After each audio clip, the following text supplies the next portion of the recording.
Corona કાળમાં રાજ્યમાં શાળા કોલેજ શરૂ કરવાના નિર્ણયને લઈ શરૂ થઈ ચૂકી છે રાજનીતિ। વાહવાહી લૂંટવા અને ખાનગી શાળા સંચાલકોના દબાણમાં આ નિર્ણય લેવાયો હોવાનો કોંગ્રેસે આરોપ લગાવ્યો।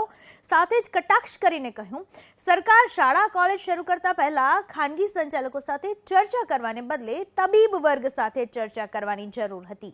શાળા શરૂ કરવાની સાથે ઓનલાઈન શિક્ષણ પણ ચાલુ રાખવાના નિર્ણયને લઈ કોંગ્રેસે સવાલ ઉઠાવ્યા। શિક્ષણની વ્યવસ્થામાં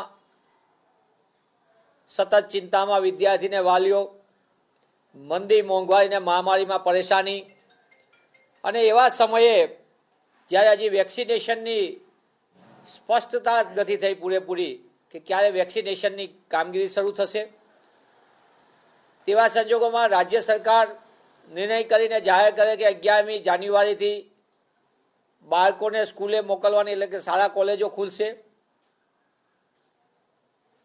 સરકારને મારી આ નિર્ણય કરતા સ્પષ્ટપણે વિનંતી છે કે આપણી પ્રાથમિકતા શિક્ષણ હોઈ શકે એ આવકારદાયક બાબત છે, પણ સાથે સાથે કોરોના જેવી મહામારીમાં આપણી માટે સૌથી સર્વોચ્ચ પ્રાથમિકતા બાળકોનું સ્વાસ્થ્ય હોવું જોઈએ, એની જિંદગી હોવી જોઈએ। સરકારે એ પણ નિર્ણય કર્યો છે કે માસ પ્રમોશન નહીં અપાય, એ નિર્ણયને હું આવકારું છું।